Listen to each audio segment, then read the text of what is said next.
doubt that building is one of the most important Fortnite skills when it comes to winning fights.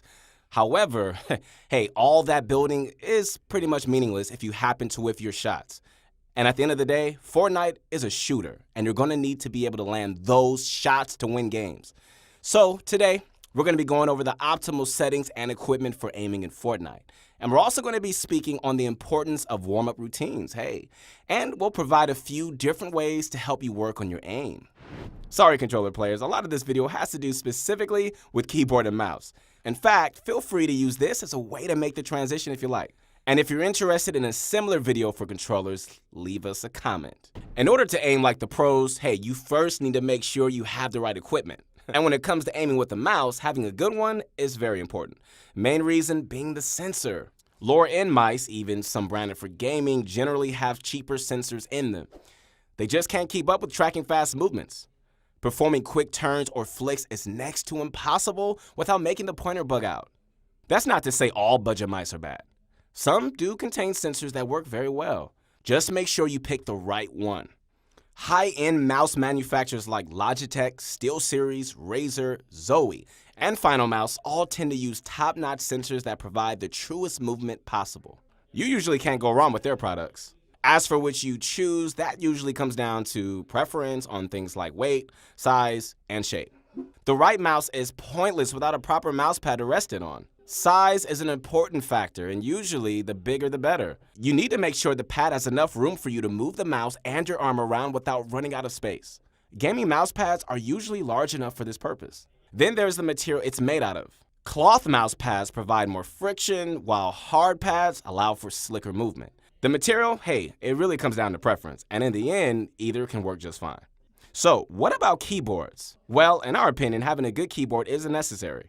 Using a high-end mechanical keyboard definitely feels better, but there doesn't seem to be any practical downsides to just using a cheap one. The great thing with Fortnite and modern gaming mice is that you can simply plug them in and use them properly without having to tweak any settings. However, it's generally a good idea to download and install any software that accompanies your peripherals. Having the mouse software installed will allow you to inspect and change numerous settings. The most important setting you want to check here is the DPI.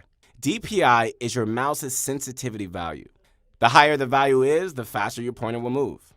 While many gaming mice allow for DPI to be set ridiculously high, it's usually better to run a lower value. The reasons behind it are technical, but just know that nearly all mice tend to work better at lower DPIs. Going too high can cause it to track movement inaccurately. 400 is on the low end of DPIs, and we say anything above 1200 is high. 800 is the most common and what we recommend using. Now onto the in-game settings.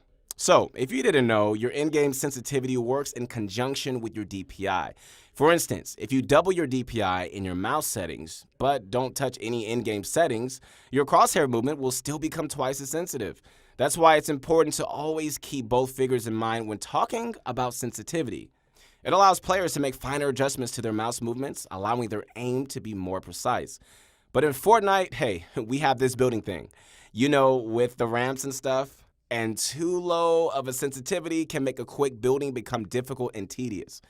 Because of that, the general sensitivity in Fortnite tends to be higher than in games without similar restrictions. To make our shooting sensitivity lower, we have the ADS and scope sensitivity options. When you aim down sights or look into a scope weapon, these values are applied. They're set to 1.0 by default, which can be fine. If you feel like you're missing a lot of rifle shots, messing up your SMG tracking, or you're having trouble lining up snipes, we recommend you trying to lower it.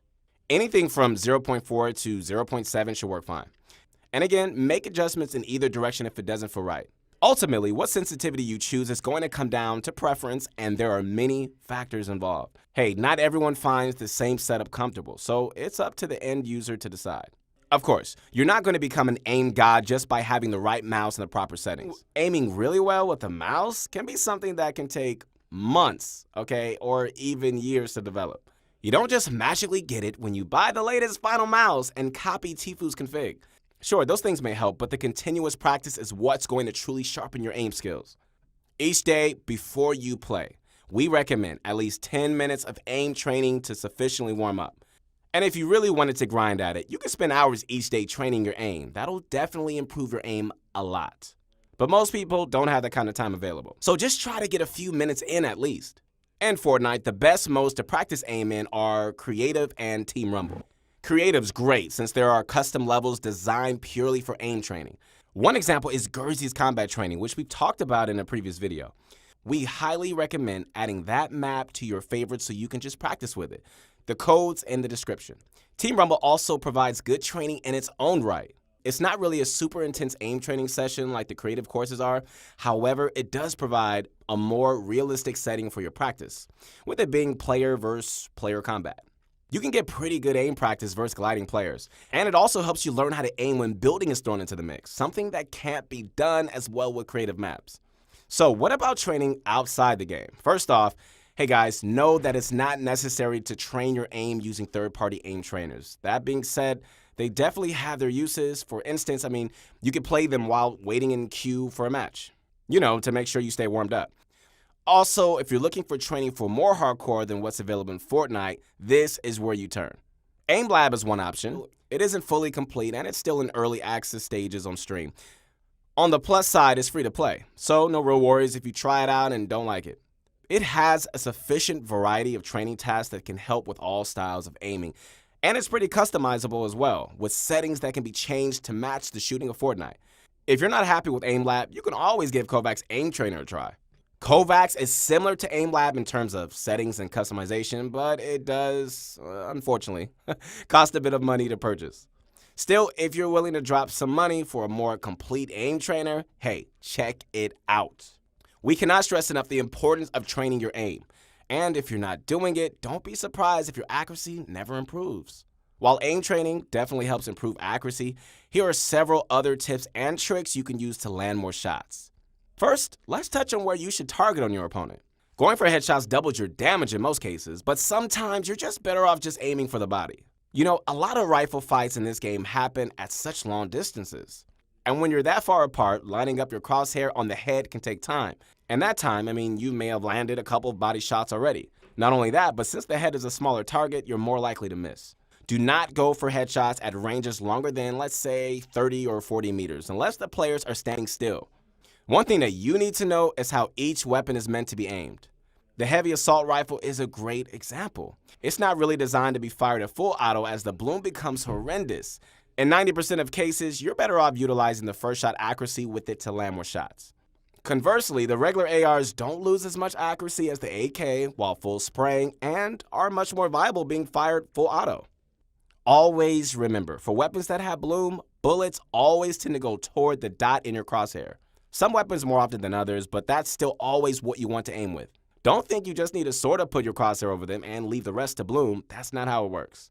Another example of a weapon that gets misused a lot is the sniper. Obviously, it shoots a projectile bullet that you usually need to lead.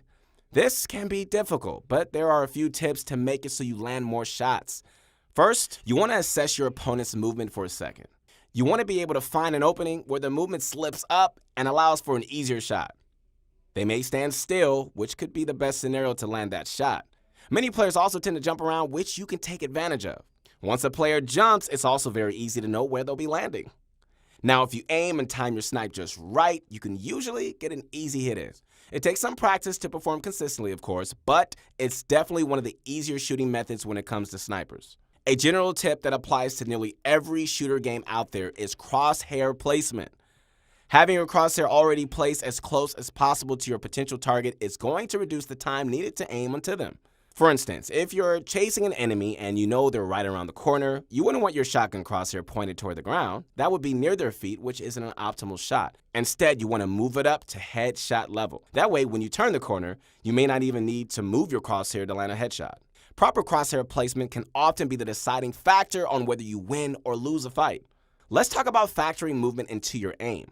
Of course, when you're in a close-range fight, you want to have unpredictable movement to be as hard to hit as possible. A lot of players just think this means jumping. But a lot of the time, jumping is a bad idea in a fight. Once your opponent sees you jump, it's really, really easy to line up a shot. Jumping can be good, but it has to be done right. You need to successfully be able to predict when your opponent will shoot so you can jump right before it and avoid the shot. If you're committing to a close range battle, a better tactic is to sort of strafe toward and around the right side of your opponent. This takes advantage of the third-person perspective. Hey, it's done so that you're essentially using their character model as cover. Strafing to the right also makes it easier for you to land your shots, as you have more vision and room to aim on the right side of the screen. You can crouch spam while doing this to throw off anyone going for a headshot as well. So, what about aiming down sights? When should you do that? Well, when using a rifle at range, you pretty much always want to use it. At closer ranges with pretty much all weapons, it's often better to forget about ADS, so you want to have better movement. Some weapons like the drum gun, for instance, don't really benefit at all much from ADSing at close range. At that point, you're trading far too much movement for just a bit of accuracy. With the shotgun, hey, you could throw in a quick ADS before you shoot, just to increase accuracy a bit. You won't limit your movement too much as long as you don't stay zoomed in, but you'll boost your damage by a decent amount with each shot. With the right equipment and settings, man, you can make sure you're setting yourself up for success. However, remember that success doesn't come for free. The most important factor is improving your aim is the time you put into training. Keep that in mind, guys, while you practice, and before you know it, you'll be landing more shots, eliminating more players, and winning more games.